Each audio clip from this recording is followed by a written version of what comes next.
श्री शिवाय नमस्तुभ्यम।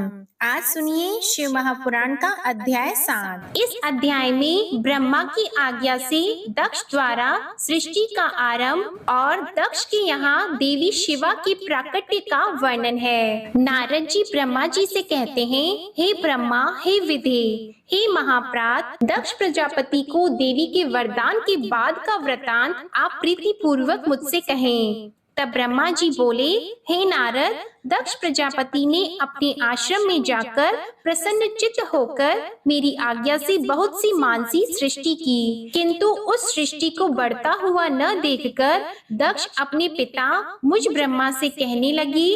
दक्ष बोले, हे तात, हे ब्रह्मा, हे प्रजानाथ, मेरे द्वारा बनाई गई प्रजाएं बढ़ नहीं रही हैं। मैंने भली प्रकार से विचार कर देख लिया है कि मैंने जितनी भी सृष्टि की है वह उतनी ही है। हे प्रजानाथ, मैं क्या करूं? यह मेरी प्रजा किस प्रकार बढ़ेगी? आप कोई ऐसा उपाय बताइए जिससे प्रजाओं के सृष्टि क्रम का विस्तार करूं।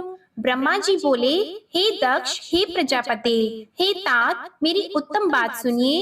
हे सुरश्रेष्ठ, भगवान शंकर आपका कल्याण करेंगे। हे प्रजेश, पंचजन प्रजापति की जो अश्विनी नामक सुंदर पुत्री है उसे आप पत्नी रूप से ग्रहण कीजिए। अभी तक आप पत्नी रहित होकर धर्माचरण करते रहे हैं, किंतु इस प्रकार की पत्नी में धर्म से प्रवृत्त होकर जब आप सृष्टि करेंगी तब प्रजा बढ़ेगी। ब्रह्मा जी बोले, हे नारद, तब दक्ष प्रजापति ने धर्म से प्रजा सृष्टि करने के लिए मेरी आज्ञा से वीरण की कन्या के साथ विवाह किया। प्रजापति दक्ष ने अपनी पत्नी उस वीरिणी के गर्भ से हर्यश्व नामक 10,000 पुत्रों को उत्पन्न किया। हे मुनि, वे सभी पुत्र समान धर्माचरण करने वाले, पिता की भक्ति में तत्पर रहने वाले और सदा वेद मार्ग का अनुसरण करने वाले थे। हे तात, वे सभी दक्ष पुत्र अपने पिता की आज्ञा पाकर सृष्टि के उद्देश्य से तपस्या हेतु पश्चिम दिशा की ओर चले गए। वहां पर परम पवित्र नारायण सर नामक तीर्थ है, जहां दिव्य सिंधु नदी तथा समुद्र का संगम हुआ है। उस तीर्थ के स्पर्श मात्र से उनकी बुद्धि अत्यंत निर्मल हो गई और पाप के दूर होते ही वे सभी परम हंस धर्म में स्थित हो गए। तत्पश्चात दृढ़ चित्त वाले तथा श्रेष्ठ वे दक्ष पुत्र पिता की आज्ञा से बंधे होने के कारण प्रजा वृद्धि के लिए तप करने लगे। हे नारद, सृष्टि संवर्धन हेतु उन्हें घोर तप करते हुए जानकर और विष्णु का मनोगत अभिप्राय समझकर आप उनके पास गए और आदर पूर्वक आपने उनसे कहा, हे दक्ष पुत्र हर्षेवो, तुम लोग पृथ्वी का विस्तार न जानकर सृष्टि कर्म में किस प्रकार प्रवृत्त हुए हो? ब्रह्मा जी बोले, हे हर्यश्वगण, आपकी कही हुई बात सुनकर सृष्टि के विषय में सावधान होकर मन में बहुत विचार करने लगे। जो उत्तम शास्त्र रूपी पिता के निवृत्ति परक वचनों को नहीं जानता, वह मात्र गुणों पर ही विश्वास रखने वाली सृष्टि का उपक्रम किस प्रकार कर सकता है? वे परम बुद्धिमान दक्ष पुत्र एकाग्र बुद्धि से ऐसा विचार कर देवर्षि नारद की परिक्रमा करके एवं उन्हें प्रणाम कर निवृत्ति मार्ग में परायण हो गए। हे नारद, हे मुनि, आप शिव के मन हैं और लोक में पर्यटन करते रहते हैं तथा निर्विकार रहकर शिव की चित्तवृत्ति के अनुसार रहते हैं। बहुत काल बीतने पर मेरे पुत्र दक्ष प्रजापति नारद जी के द्वारा अपने पुत्रों के नाश को सुनकर बहुत संतप्त हुए। उस समय आपने शोक करते हुए दक्ष से बार बार कहा कि आप अच्छी संतान वाले थे, जो कि आपके पुत्र श्रेष्ठ मार्ग का अनुसरण करते हुए मुक्त हो गए, किंतु ये दक्ष शिव की माया से मोहित होकर बार बार शोक करते रहे। तदंतर दक्ष के पास आकर मैंने उन्हें शांति भाव का उपदेश देकर सांत्वना देते हुए कहा कि शोक मत करो, दैव बड़ा प्रबल होता है। तब दक्ष प्रजापति ने मेरे द्वारा धीरज बंधाए जाने पर पुनः पंचजन की कन्या अश्विनी के गर्भ से सबलाश्व नामक हजारों पुत्रों को उत्पन्न किया। दृढ़ व्रत वाले वे सबलाश्व भी पिता की आज्ञा से सृष्टि संवर्धन हेतु वहां गए, जहां उनसे पूर्व उनके भाई गए थे और सिद्ध हो गए थे। वे भी उस तीर्थ के स्पर्श मात्र से सर्वथा निष्पाप तथा शुद्ध अंतःकरण वाले हो गए और उत्तम व्रत में परायण होकर ब्रह्मा का जप करते हुए कठिन तप करने लगे। हे नारद, आपने सृष्टि करने के लिए उन्हें तपस्या में उद्यत देखकर उनके पास जाकर ईश्वर की गति का स्मरण करते हुए वही उपदेश दिया जो पूर्व में उनके भाइयों को दिया था।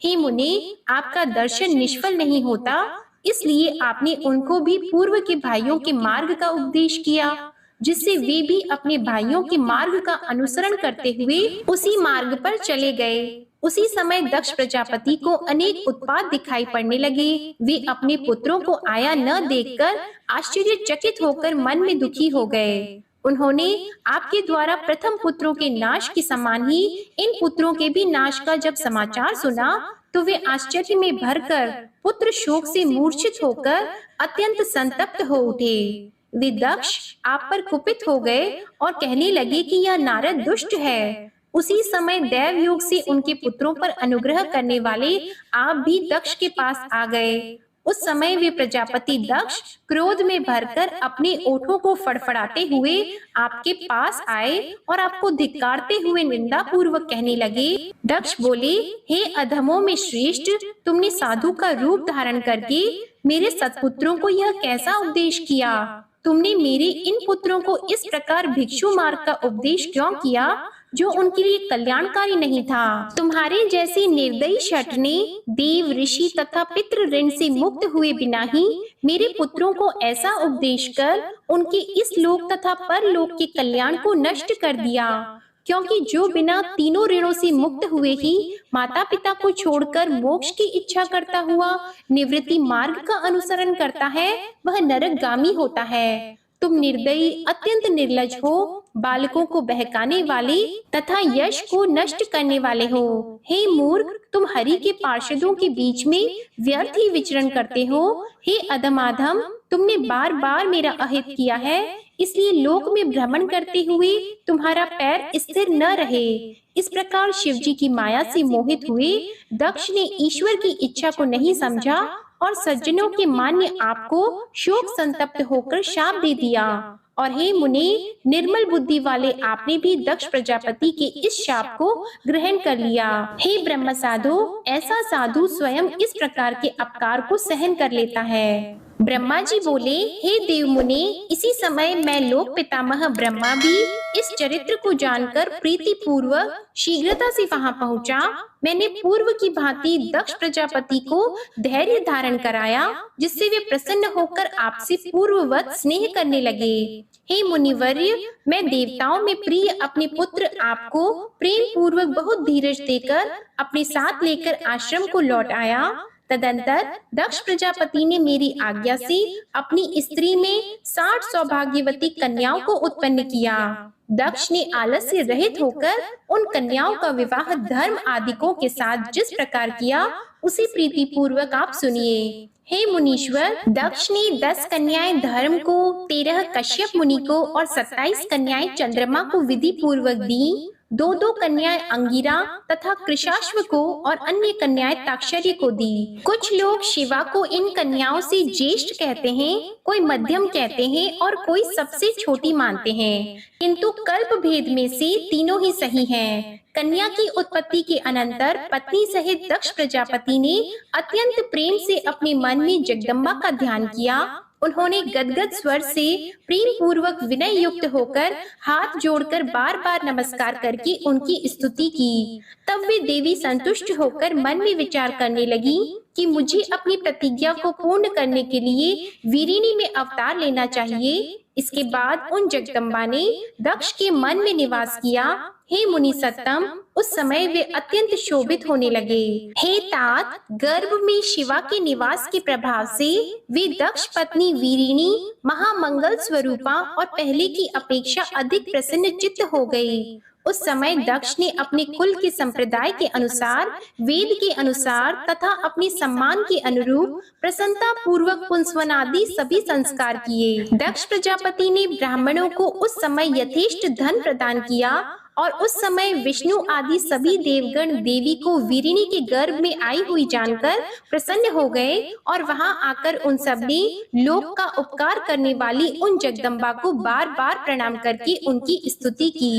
इसके बाद प्रसन्न चित्त होकर वीरिणी तथा दक्ष प्रजापति की बहुत ही प्रशंसा कर वे अपने अपने घर चले गए। हे नारद, हे मुनि, इस प्रकार 9 मास पूर्ण हो जाने पर समस्त लौकिक क्रिया कर लेने के बाद जब 10वां मास पूर्ण हो गया तब वे शिवा चंद्र ग्रह तारा आदि के अनुकूल होने पर सुखद मुहूर्त में शीघ्र ही माता के सामने प्रकट हो गईं। उनके उत्पन्न होते ही प्रजापति दक्ष बड़े प्रसन्न हुए तथा उनके प्रकृष्ट तेज को देखकर उन्होंने उन्हें वही शिवा देवी समझा। हे मुनीश्वर, उन देवी के उत्पन्न होते ही उस समय आकाश से पुष्प वृष्टि होने लगी, मेघों ने जल की वर्षा प्रारंभ कर दी और सभी दिशाएं शांत हो गई।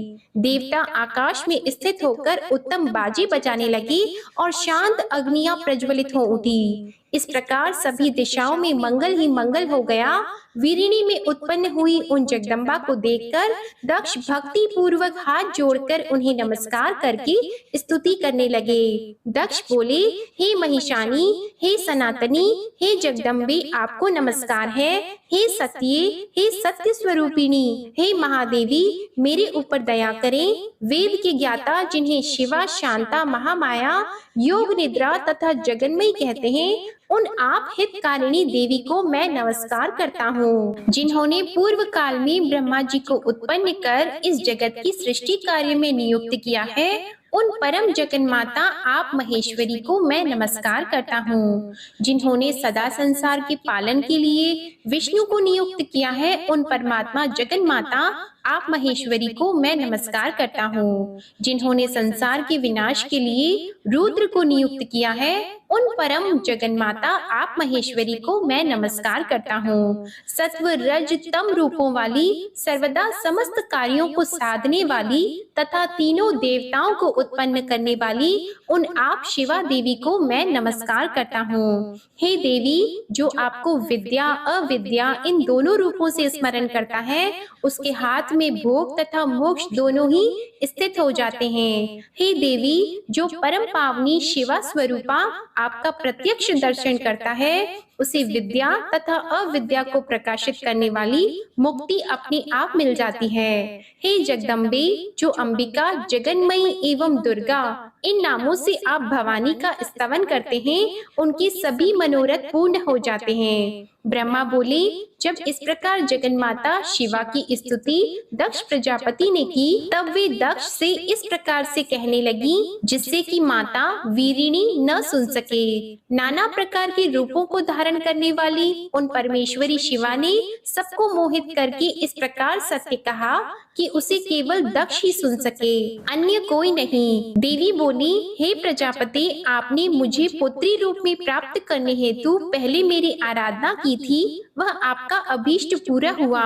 अब आप पुनः तपस्या कीजिए। तब ब्रह्मा जी बोले, इस प्रकार दक्ष से कहकर वे देवी अपनी माया से शिशु का रूप धारण कर माता के पास रोने लगी। उस रुदन को सुनकर तथा उसे स्वीकार शब्द का जानकर स्त्रियां तथा समस्त दासियां भी आश्चर्यचकित होकर प्रीति पूर्वक वहां गई और अश्विनी को सुता के रूप में देखकर सभी स्त्रियां परम प्रसन्न हो गईं। उस समय समस्त नगर वासियों ने भी जय जयकार किया। नगर में गाने बजाने के साथ महान उत्सव होने लगे। पुत्री का सुंदर मुख देखकर अश्विनी तथा दक्ष परम प्रसन्न हुए। दक्ष प्रजापति ने विधि पूर्वक वेद विहित कुलाचार किया और ब्राह्मणों को दान दिया तथा अन्य लोगों को भी बहुत सा धन दिया। वहां सभी ओर मंगलाचार पूर्वक गायन तथा नृत्य होने लगा और अनेक प्रकार के बाजे बजने लगे। शिवा के जन्म के समय विष्णु आदि सभी देवगण अपने अपने अनुचरों तथा मुनियों के साथ आकर यथाविधि अनेक उत्सव करने लगे। दक्ष कन्या के रूप में अवतरित हुई उन परमेश्वरी जगदम्बा को देखकर देवताओं ने विनय पूर्वक उन्हें प्रणाम किया और अनेक प्रकार के उत्तम स्तोत्र द्वारा उनकी स्तुति की। सभी देवता प्रसन्न होकर जय जयकार करने लगे और दक्ष तथा वीरिणी की विशेष रूप से प्रशंसा करने लगे। दक्ष ने प्रसन्न होकर विष्णु आदि देवताओं की आज्ञा से सभी गुणों से संपन्न होने के कारण उस प्रशस्त अंबिका का उमा यह नाम रखा। उसके बाद लोक में उनके अन्य नाम भी पड़े जो मंगल करने वाले तथा लोगों के दुख को दूर करने वाले थे। उस समय दक्ष प्रजापति ने हाथ जोड़कर विष्णु, मुझ ब्रह्मा, संपूर्ण मुनियों तथा देवताओं की स्तुति करके भक्ति पूर्वक सभी लोगों का पूजन किया। तदंतर विष्णु आदि सभी देवगण दक्ष की प्रशंसा करके शिवा तथा शिव का स्मरण करते हुए अपने अपने स्थानों को चले गए। उसके बाद माता ने भी यथोचित रूप से उस कन्या का संस्कार कर बालकों की स्तनपान विधि से उसे अपना दूध पिलाया। महात्मा प्रजापति दक्ष तथा वीरिणी ने बड़ी सावधानी के साथ उस कन्या का लालन पालन किया, जिससे वह शुक्ल पक्ष के चंद्रमा की कला के समान प्रतिदिन बढ़ने लगी। हे द्विजश्रेष्ठ, उस कन्या में बाल्य काल में ही सभी सद्गुण प्रविष्ट हो गए। जैसे चंद्रमा में सभी मनोहर कलाएं अपने आप आ जाती हैं। जब वह सखियों के बीच में जाकर अपने भाव में मग्न होती थी, तब प्रतिदिन शंकर जी की प्रतिमा का बार बार निर्माण करती थी। जब वह शिवा बाल उचित गाने लगी, तो वह काम पर शासन करने वाले हर, रुद्र तथा स्थाणु का गाने के बहाने स्मरण करती थी। दक्ष प्रजापति तथा वीरिणी का स्नेह दिन प्रतिदिन उस कन्या पर बढ़ता ही गया। यद्यपि वह बालिका थी, फिर भी वह अपने माता पिता में बड़ी भक्ति रखती थी। सभी बालोचित गुणों से परिपूर्ण वह उमा देवी अपने घर के सभी कार्यों को निपुणता से संपन्न कर प्रतिदिन अपने माता पिता को संतुष्ट करने लगी। ब्रह्मा जी बोले, हे मुने, एक समय आपके साथ जाकर मैंने त्रिलोकी की सर्वस्वभूता उन सती को अपने पिता के पास बैठी हुई देखा। पिता के द्वारा नमस्कृत तथा सत्कृत होते हुए हम दोनों को देखकर लोक लीला का अनुसरण करने वाली उन सती ने प्रेम पूर्वक भक्ति के साथ आपको तथा मुझे प्रणाम किया। हे नारद, प्रणाम करने के पश्चात दक्ष के द्वारा दिए हुए आसन पर हम दोनों बैठ गए। इसके बाद विनम्र सती को देखकर मैंने कहा, हे सती, जो तुम्हें चाहता है तथा जिसे तुम चाहती हो, उन सर्वज्ञ जगदीश्वर को तुम पति रूप में प्राप्त करो, जिसने तुम्हारे अतिरिक्त दूसरी स्त्री का पाणी ग्रहण नहीं किया है, जो वर्तमान में भी न करते हैं न करेंगे। और हे शुभे, जिनकी समता कोई और करने वाला नहीं है, वे ही इस समय तुम्हारे पति हों। हे नारद, ऐसा कहकर कुछ दिन दक्ष के घर निवास कर हम दोनों उनसे विदा लेकर अपने अपने स्थान पर चले गए। मेरी बात सुनकर दक्ष परम प्रसन्न होकर चिंता रहित हो गए और अपनी कन्या को परमेश्वरी जानकर उनका बड़ा सत्कार करने लगे। अपनी इच्छा से मनुष्य शरीर धारण करने वाली भक्त वत्सला देवी ने मनोहर कौमरोचित विहार करके अपनी कौमर्यावस्था समाप्त की। अपनी तपस्या के प्रभाव से सर्वांग मनोहरा उन सती ने धीरे धीरे बाल्यावस्था समाप्त कर युवावस्था को प्राप्त किया। लोकेश दक्ष प्रजापति उस कन्या को युवावस्था को प्राप्त हुई देखकर विचार करने लगे कि इस पुत्री को शिव के लिए किस प्रकार प्रदान करूं।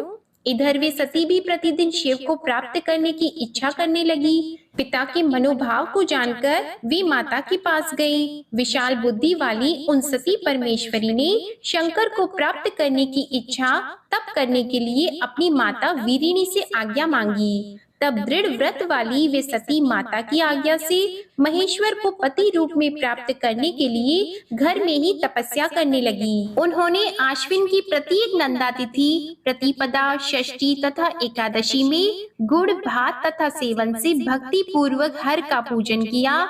इस प्रकार उस मास को बिता दिया। कार्तिक मास की चतुर्दशी को खीर तथा अपूप से शिव जी की आराधना कर वे उनका स्मरण करने लगी। वे मार्गशीर्ष के कृष्ण पक्ष की अष्टमी को तिल एवं चावल सहित कीलों से शिव जी का पूजन कर दिन बिताने लगी। वे सती पौष मास के शुक्ल पक्ष को सप्तमी तिथि को रात्रि में जागरण करके प्रातः काल खिचड़ी से शिव का पूजन करने लगी। माघ की पूर्णिमा तिथि को रात्रि में जागरण कर प्रातः काल भीगे कपड़े पहनकर वे नदी के किनारे शिव का पूजन करने लगी। फाल्गुन कृष्ण चतुर्दशी को रात्रि में जागरण कर सब प्रहरों में बिल्व पत्र तथा बिल्व फल से शिव की पूजा विशेष रूप से करने लगी। चैत्र शुक्ल चतुर्दशी को वे सती पलाश पुष्प तथा दवनों से शिव जी की पूजा करती थीं तथा दिन रात उनका स्मरण करती हुई समय व्यतीत करती थी। वैशाख शुक्ल तृतीया को गव्य, तिलाहार, यव एवं चावलों से शिव जी का पूजन कर उस मास को व्यतीत करने लगी। ज्येष्ठ की पूर्णिमा के दिन निराहार रहकर रात्रि में वस्त्र एवं पुष्पों से शिव जी का पूजन करके वे सती उस मास को व्यतीत करने लगी। वे आषाढ़ शुक्ल चतुर्दशी को काले वस्त्र एवं पुष्पों से शिव जी की पूजा करने लगी। वे श्रावण शुक्ल अष्टमी तथा चतुर्दशी तिथि को पवित्र यज्ञोपवीत तथा वस्त्रों से शिव जी का पूजन करने लगी। भाद्रपद कृष्ण चतुर्दशी को अनेक प्रकार के पुष्पों तथा फलों से शिव का पूजन करके वे चतुर्दशी तिथि में केवल जल का आहार करती थी। इस प्रकार वे परिमित आहार करके जप करती हुई उन कालों में उत्पन्न होने वाले नाना प्रकार के फल, पुष्प तथा शस्यों द्वारा प्रत्येक महीने शिववाचन करती थीं। अपनी इच्छा से मानव रूप धारण करने वाली वे सती दृढ़ व्रत से युक्त होकर सभी महीनों में तथा सभी दिनों में शिव पूजन में तत्पर रहने लगी। इस प्रकार नंदा व्रत को पूर्ण रूप से समाप्त करके भगवान शिव में अनन्य भाव रखने वाली सती एकाग्रचित्त होकर बड़े प्रेम से भगवान शिव का ध्यान करने लगी और उनके ध्यान में ही निश्चल भाव से स्थित हो गई। हे मुनि, इसी समय सब देवता और ऋषि भगवान विष्णु को और मुझको आगे करके सती की तपस्या देखने के लिए गए। वहां आकर देवताओं ने देखा कि सती मूर्तिमती दूसरी सिद्धि के समान जान पड़ती हैं। वे उस समय भगवान शिव के ध्यान में निमग्न थीं और सिद्धावस्था में पहुंच गई थी। विष्णु आदि समस्त देवताओं तथा मुनियों ने प्रसन्न चित्त होकर दोनों हाथ जोड़कर तथा सिर झुकाकर प्रेम पूर्वक सती को नमस्कार किया।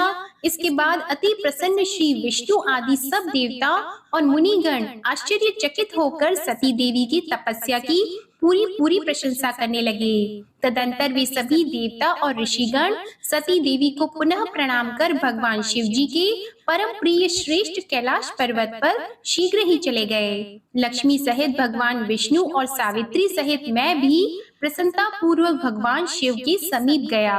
वहां पहुंचकर आश्चर्यचकित होकर सभी लोगों ने प्रभु का दर्शन कर उन्हें प्रणाम किया और दोनों हाथ जोड़कर अनेक प्रकार के स्तोत्रों से उनकी स्तुति करने लगे। देवता बोले, परम पुरुष महेश्वर, परमेश्वर और महान आत्मा वाले सभी प्राणियों के आदि बीज, चेतन स्वरूप परात्पर, ब्रह्मा स्वरूप निर्विकार और प्रकृति तथा पुरुष से परे उन आप भगवान को मैं नमस्कार करता हूँ और जिनसे यह चराचर जगत उत्पन्न हुआ है, जो प्रपंच रूप से स्वयं सृष्टि स्वरूप हैं और जिनकी सत्ता से समस्त संसार भासित हो रहा है, जिनके द्वारा यह जगत उत्पन्न हुआ है, जिनके अधीन यह समस्त जगत है, जिनका यह सब कुछ है, जो इस जगत के बाहर और भीतर व्याप्त हैं, जो निर्विकार और महाप्रभु हैं, जो अपनी आत्मा में ही इस समस्त विश्व को देखते हैं, उन स्वयंभू परमेश्वर को हम लोग नमस्कार करते हैं। जिनकी दृष्टि कहीं नहीं रुकती, जो परात्पर सभी प्राणियों के साक्षी सर्वात्मा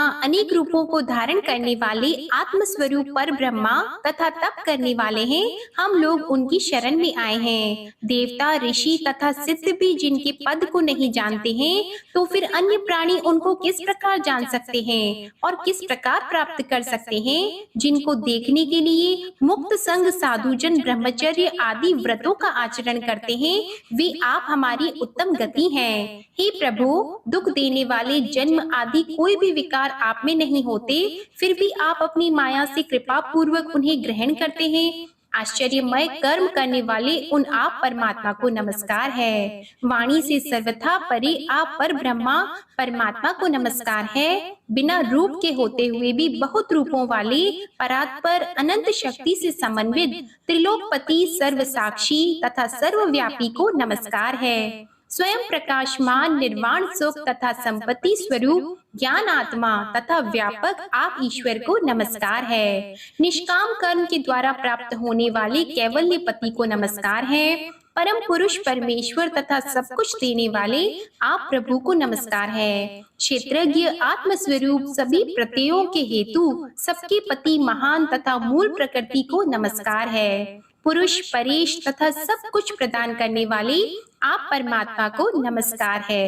हे कारण रहे त्रिनेत्र पांच मुख वाले तथा सर्वदा ज्योति स्वरूप आपको नमस्कार है। सभी इंद्रियों और गुणों को देखने वाले आप परमात्मा को नमस्कार है। तीनों लोकों के कारण मुक्ति स्वरूप मोक्ष प्रदान करने वाले शीघ्र ही शरणागत को तारने वाले आमनाय वेद तथा आगम शास्त्र के समुद्र परमेष्ठी तथा भक्तों के आश्रय रूप आप प्रभु को नमस्कार है। हे महेश्वर, आप गुण रूपी अरणि से आच्छन्न चित्त स्वरूप अग्नि रूप मूर्खों के द्वारा प्राप्त न होने वाले ज्ञानियों के हृदय में सदा निवास करने वाले संसारी जीवों के बंधन को काटने वाले उत्तम भक्तों को मुक्ति प्रदान करने वाले स्व प्रकाश स्वरूप नित्य अव्यय निरंतर ज्ञान स्वरूप प्रत्यक्ष दृष्टा अविकारी तथा परम ऐश्वर्य धारण करने वाले हैं आप प्रभु को नमस्कार है। लोग धर्म अर्थ काम मोक्ष के लिए जिनका भजन करते हैं तथा जिनसे अपनी सद्गति चाहते हैं, ऐसे हे प्रभु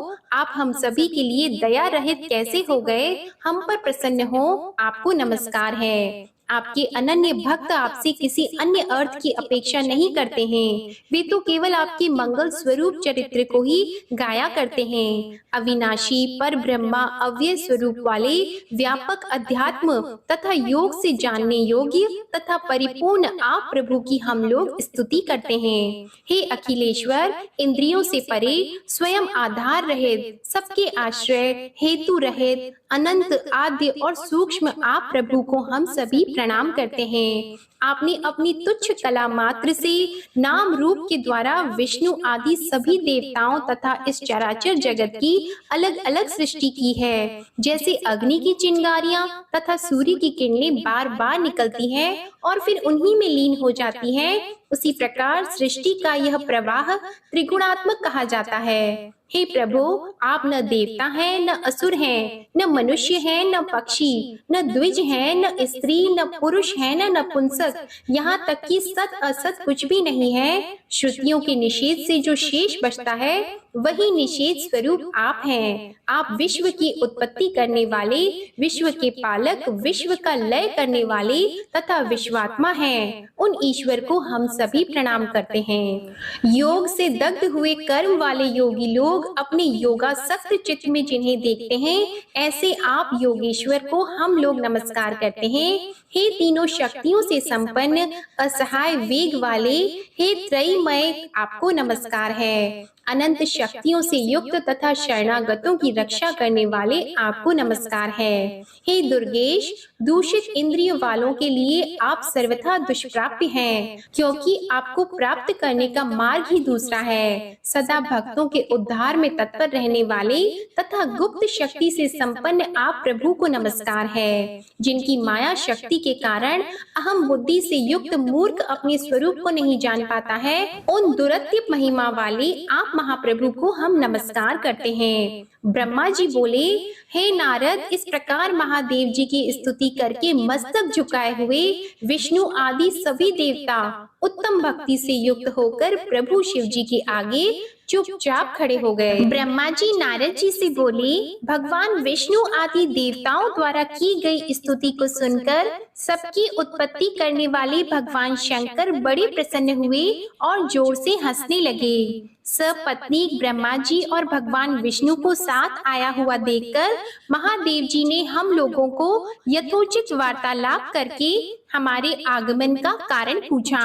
रुद्र बोले, हे हरे, हे विधे, हे देवताओं और हे महर्षियों, आप लोग आज निर्भय होकर अपने आने का ठीक ठीक कारण बताइए। आप लोगों की स्तुति से मैं बहुत ही प्रसन्न हूँ। आप लोग किस लिए यहाँ आए हैं, कौन सा कार्य आ पड़ा है, वह सब मैं सुनना चाहता हूँ। ब्रह्मा जी बोले, हे मुनि, महादेव जी के इस प्रकार पूछने पर सभी लोगों का पितामह मैं ब्रह्मा भगवान विष्णु की आज्ञा से कहने लगा, हे देवाधिदेव, हे महादेव, हे करुणा सागर, हे प्रभु, हम दोनों इन देवताओं और मुनियों के साथ जिस उद्देश्य से यहाँ आए हैं उसे सुनिए। हे वृषभ ध्वज, विशेष रूप से आपके लिए ही हम लोग यहाँ आए हैं, क्योंकि हम तीनों सहायतार्थी हैं। सृष्टि चक्र के संचालन रूप प्रयोजन की सिद्धि के लिए एक दूसरे के सहायक हैं। सहार्थी को सदा परस्पर यथा योग्य सहयोग करना चाहिए, अन्यथा यह जगत टिक नहीं सकता।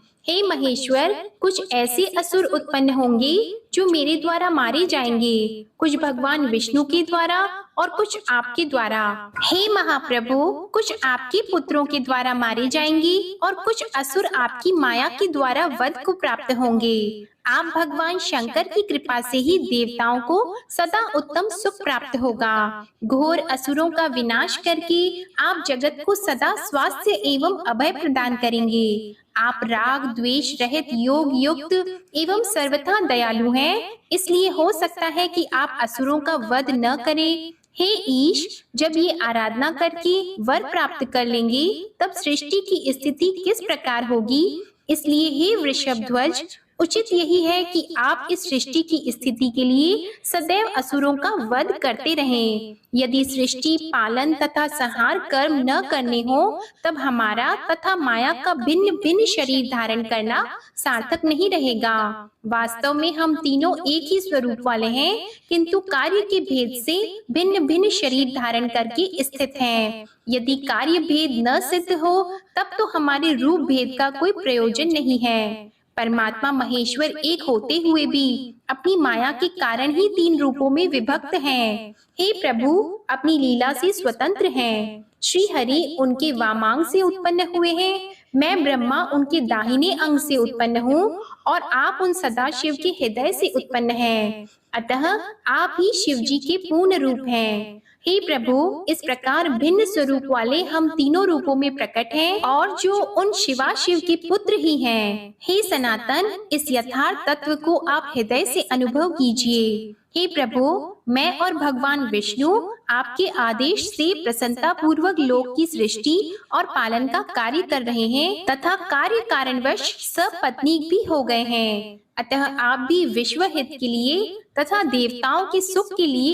एक परम सुंदरी स्त्री को पत्नी के रूप में ग्रहण करें। हे महेश्वर, एक और बात सुनिए। मुझे पहले के वृतांत का स्मरण हो आया है, जिसे पूर्व काल में आपने ही शिव स्वरूप से हमारे सामने कहा था। हे ब्रह्मा, मेरा ऐसा उत्तम रूप आपके अंग से प्रकट होगा जो लोक में रुद्र नाम से प्रसिद्ध होगा।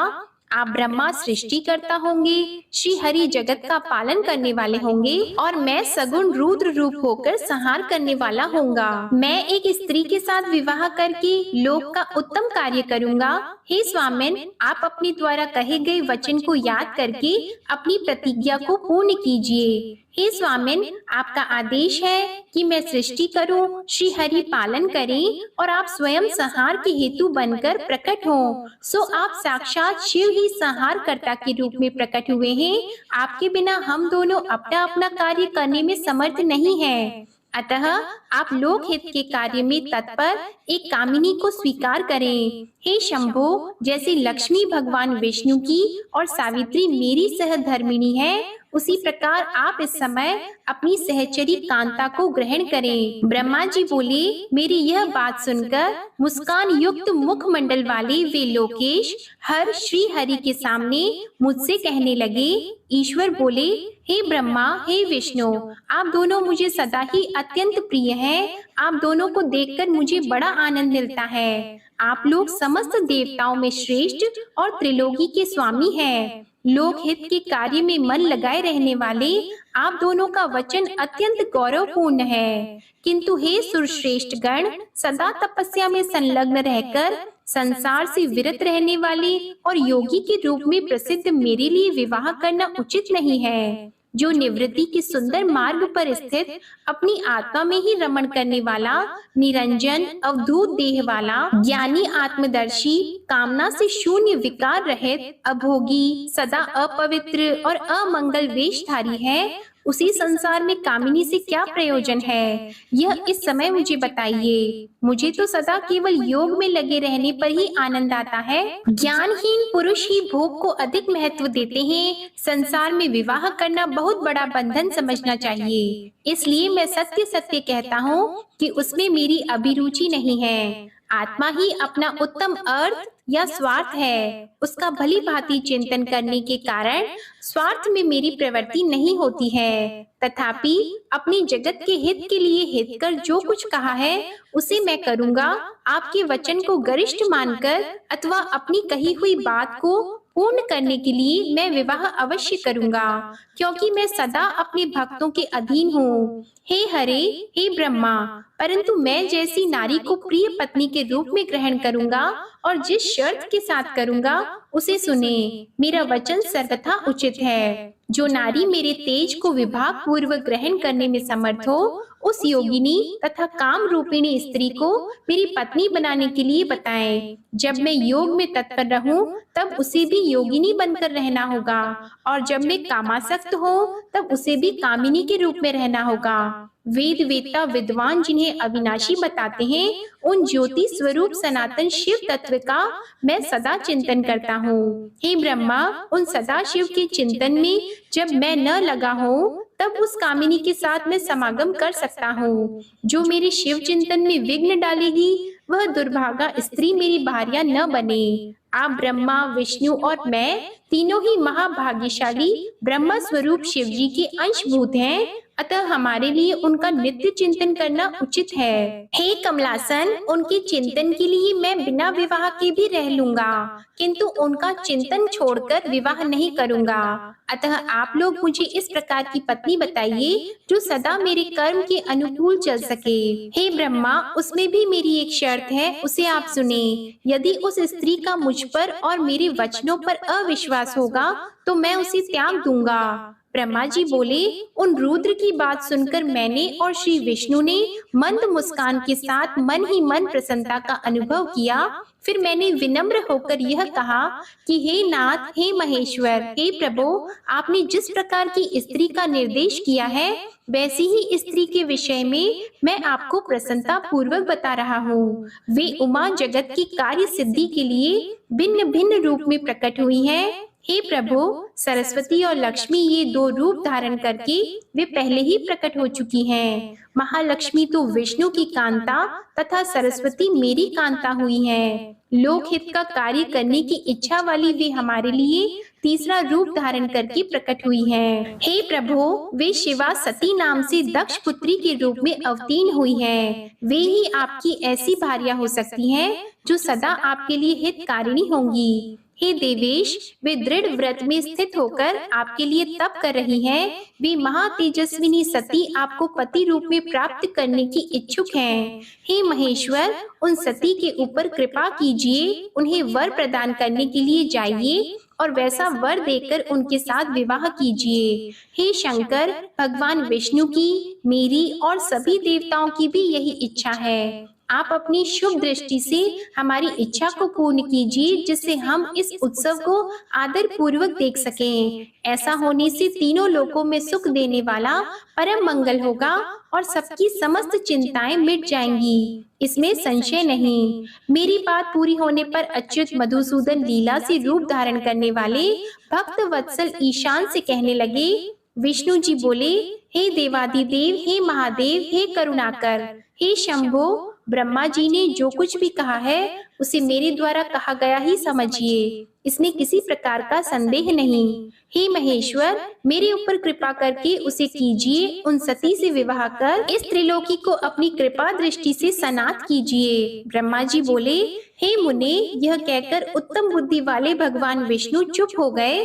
तब भक्त वत्सल भगवान शिव जी ने हंसकर तथास्तु कहा। तत्पश्चात उनसे आज्ञा प्राप्त कर पत्नियों सहित हम दोनों मुनियों तथा देवताओं के साथ बाद अपने अपने अभीष्ट स्थान को अत्यंत प्रसन्नता के साथ चले आए। ब्रह्मा जी बोले, इस प्रकार मैंने सभी देवताओं के द्वारा की गई शिव जी की उत्तम स्तुति को आपसे कह दिया है। मुनि, सती ने जिस प्रकार शिव जी से वर प्राप्त किया उसे अब मुझसे आप सुनो। सती ने आश्विन मास के शुक्ल पक्ष को अष्टमी तिथि को उपवास करके भक्ति पूर्वक सर्वेश्वर शिव जी का पूजन किया।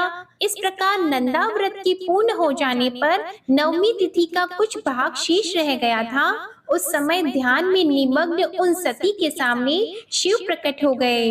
वे सर्वांग सुंदर तथा गौरव वर्ण के थे। उनके 5 मुख थे और प्रत्येक मुख में 3-3 नेत्र थे। भाल देश में चंद्रमा शोभा पा रहा था।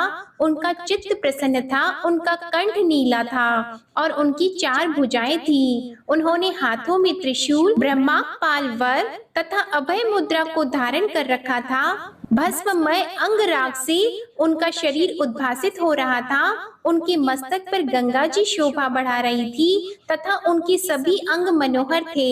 वे परम सौंदर्य के धाम थे। उनका मुख करोड़ों चंद्रमाओं के समान प्रकाशमान था। उनकी कांति करोड़ों कामदेवों के समान थी और उनकी आकृति स्त्रियों को प्रिय लगने वाली थी। इस प्रकार के प्रभु महादेव जी को प्रत्यक्ष देखकर सती ने लज्जा से नीचे की ओर मुख करके उनके चरणों में प्रणाम किया। तपस्या का फल प्रदान करने वाले महादेव जी उत्तम व्रत धारण करने वाली सती को पत्नी रूप में प्राप्त करने की इच्छा रखते हुए भी उनसे कहने लगे। महादेव जी बोले, हे दश नंदिनी, मैं तुम्हारे इस व्रत से प्रसन्न हूँ। हे सुव्रते, जो तुम्हारा अभीष्ट वर हो उसे मांगो, मैं उसे प्रदान करूँगा। ब्रह्मा जी बोले, मुने, जगदीश्वर महादेव ने सती की भावना को जानते हुए भी उनकी बात सुनने की इच्छा से वर मांगो ऐसा कहा। वे लज्जा के वश में हो गई और जो उनके मन में था उसे कह न सकी। उनका जो अभीष्ट था वह लज्जा से आच्छादित हो गया था। शिव जी का प्रिय वचन सुनकर वे प्रेम में विभोर हो गई। इसे जानकर भक्त वत्सल शंकर जी अत्यंत हर्षित हो गए। सत्पुरुषों के शरण स्वरूप तथा अंतर्यामी वे शिव जी सती की भक्ति के वशीभूत होकर वर मांगो ऐसा शीघ्रता पूर्वक बार बार कहने लगे। उस समय सती ने अपनी लज्जा को रोककर शिव जी से कहा, हे वरद, आप कभी भी न टलने वाला यथेष्ट वर प्रदान करें। शिव जी ने अनुभव किया कि सती अपनी बात पूरी नहीं कर पा रही है, तो उन्होंने स्वयं ही कहा कि हे देवी, तुम मेरी पत्नी बनो। अपने अभीष्ट फल को प्रकट करने वाले शिव जी के वचन को सुनकर और अपना मनोगत वर प्राप्त करके सती प्रसन्न होकर चुपचाप खड़ी रहीं। वे सकाम शिव जी के सामने मंद मंद मुस्कुराती हुई कामना को बढ़ाने वाले अपने हाव भाव प्रकट करने लगी। तदंतर दक्ष कन्या सती अत्यंत प्रसन्न होकर दोनों हाथों को जोड़कर भक्त वत्सल भगवान शिव जी से विनम्रता पूर्वक कहने लगी। सती बोली, हे देवदेव, हे महादेव, हे प्रभु, हे जगतपति, आप मेरे पिता के समक्ष वैवाहिक विधि से मुझे ग्रहण कीजिए। ब्रह्मा जी बोले, हे नारद, इस प्रकार सती की बात सुनकर भक्त वत्सल महादेव जी ने प्रेम पूर्वक उनकी ओर देखकर यह वचन कहा, ऐसा ही होगा। तब दक्ष कन्या सती भी उन शिव जी को प्रणाम करके भक्ति पूर्वक विदा मांगकर और पुनः उनकी आज्ञा प्राप्त करके मोह और आनंद से युक्त होकर अपनी माता के पास चली गईं। शिव जी भी हिमालय के शिखर पर अपने आश्रम में प्रवेश करके दक्ष कन्या सती के वियोग के कारण बड़ी कठिनाई से ध्यान में तत्पर हो सके। देवर्षि मन को एकाग्र करके लौकिक गति का आश्रय लेकर वृषध्वज शंकर ने मन ही मन मेरा स्मरण किया। तब त्रिशूलधारी महेश्वर के स्मरण करने पर उनकी सिद्धि से प्रेरित होकर मैं शीघ्र ही उनके समीप पहुंच गया और हे तात, हिमालय के शिखर पर जहां सती के वियोग जनित दुख का अनुभव करने वाले महादेव जी विद्यमान थे, वहां मैं सरस्वती सहित उपस्थित हो गया।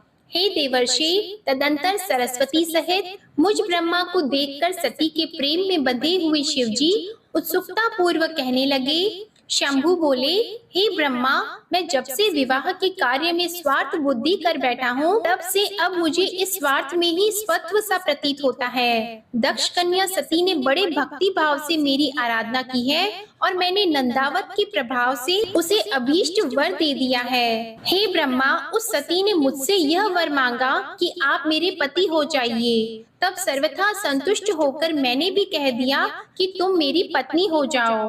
तदंतर उस सती ने मुझसे कहा, हे जगतपति, मेरे पिता को सूचित करके वैवाहिक विधि का पालन करते हुए मुझे ग्रहण कीजिए। हे ब्रह्मा, उसकी भक्ति से संतुष्ट हुए मैंने उसे भी स्वीकार कर लिया।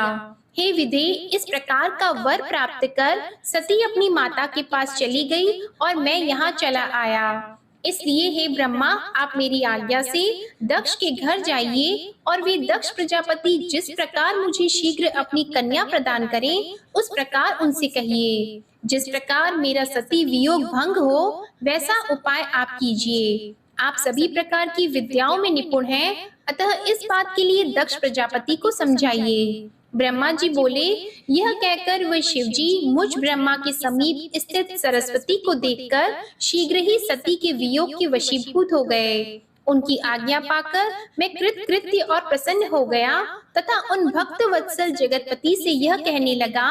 ब्रह्मा जी बोले, भगवान वे शंभो, आपने जो कहा है उस पर भली भांति विचार करके हम लोगों ने पहले ही उसे सुनिश्चित कर दिया है। हे वृषभध्वज, इसमें देवताओं का और मेरा भी मुख्य स्वार्थ है। दक्ष प्रजापति स्वयं ही आपको अपनी पुत्री प्रदान करेंगे और मैं भी उनके समक्ष आपका वचन कह दूंगा। ब्रह्मा जी बोले, हे नारद, सर्वेश्वर प्रभु महादेव जी से इस प्रकार कहकर मैं अत्यंत वेगशाली रथ से दक्ष के घर जा पहुंचा। नारद जी बोले, हे प्राज्ञ, हे महाभाग, हे वक्ताओं में श्रेष्ठ, तपस्या के पश्चात घर लौटकर आई हुई सती के लिए दक्ष ने क्या किया? ब्रह्मा जी बोले, तपस्या करके मनो अभिलेषित वर प्राप्त कर तथा घर जाकर सती ने माता पिता को प्रणाम किया। तत्पश्चात सती ने अपनी सखी के द्वारा माता पिता से वह सारा वृतांत कहलवाया। जिस प्रकार उनकी भक्ति से प्रसन्न हुए महेश्वर से उन्हें वर की प्राप्ति हुई थी। सखी के मुंह से सारा वृतांत सुनकर माता पिता को बड़ा आनंद हुआ और उन्होंने महान उत्सव मनाया। उदार चित्त दक्ष और महामनस्विनी वीरिणी ने ब्राह्मणों को उनकी इच्छा के अनुसार धन दिया और अंधों, दीनों तथा अन्य लोगों को भी धन बांटा। प्रीति बढ़ाने वाली अपनी उस पुत्री को हृदय से लगाकर वीरिणी ने बार बार उसकी प्रशंसा की। कुछ समय बीतने पर धर्मज्ञों में श्रेष्ठ दक्ष इस चिंता में पड़ गए कि मैं अपनी इस पुत्री को शंकर को किस प्रकार प्रदान करूं।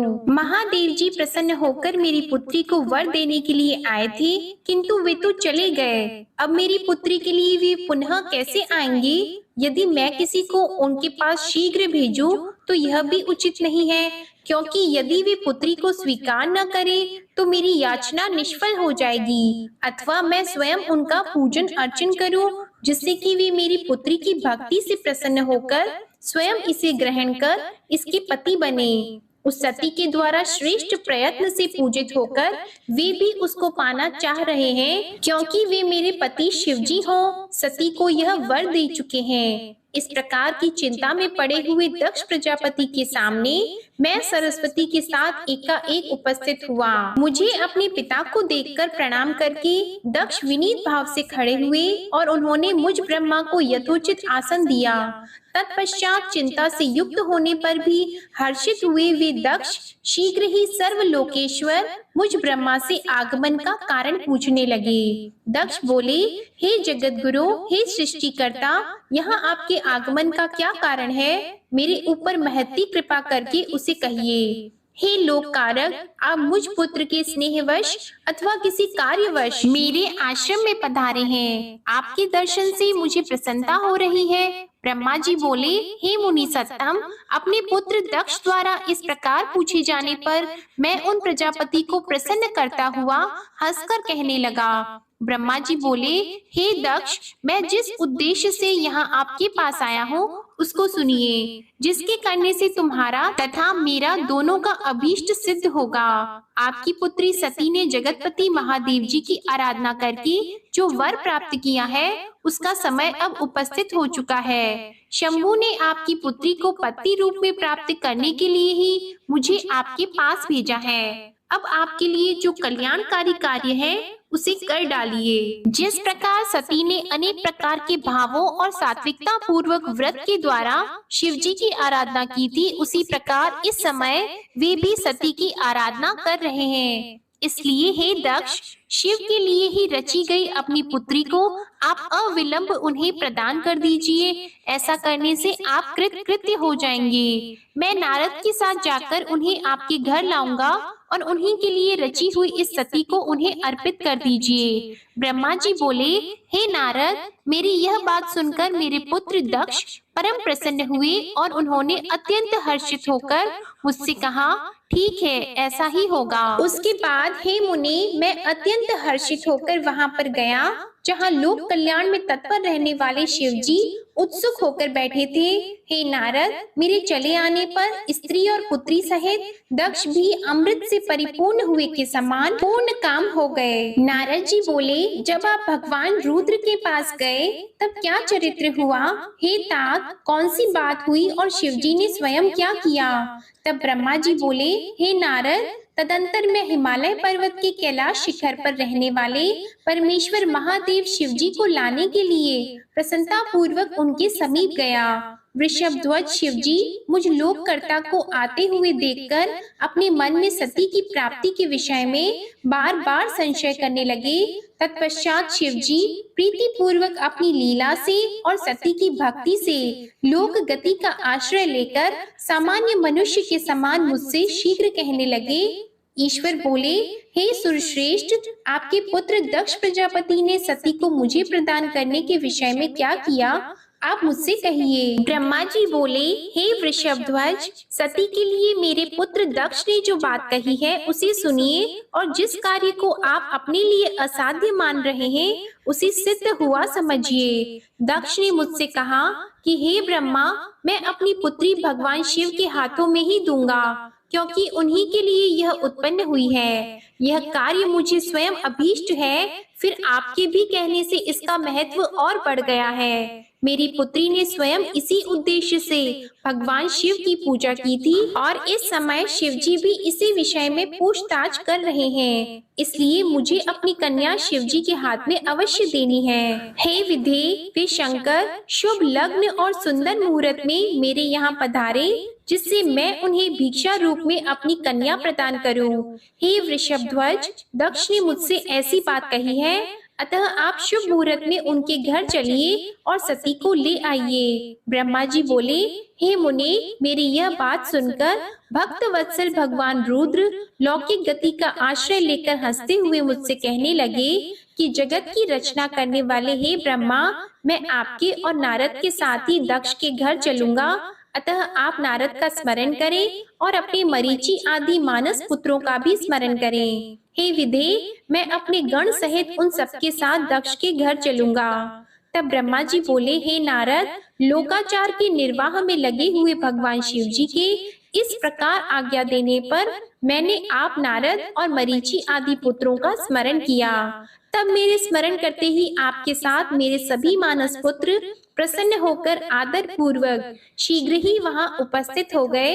भगवान रुद्र के स्मरण करने पर शिव भक्तों में श्रेष्ठ वे विष्णु भी अपने सैनिकों तथा कमला लक्ष्मी के साथ गरुड़ पर आरूढ़ होकर तुरंत ही वहां आ गए। तदंतर चैत्र शुक्ल पक्ष त्रयोदशी में रविवार को पूर्वा फाल्गुनी नक्षत्र में उन महेश्वर ने विवाह के लिए यात्रा की। ब्रह्मा, विष्णु आदि सभी देवताओं और ऋषियों के साथ मार्ग में चलते हुए वे शिव जी बहुत शोभा पा रहे थे। वहां जाते हुए देवताओं, मुनियों तथा आनंद मग्न मन वाले प्रथम गणों का मार्ग में महान उत्सव हो रहा था। शिव जी को इच्छा, गज, वृषभ, व्याघ्र, सर्प, जटा और चंद्रकला ये सब उनके लिए यथा योग्य आभूषण बन गए।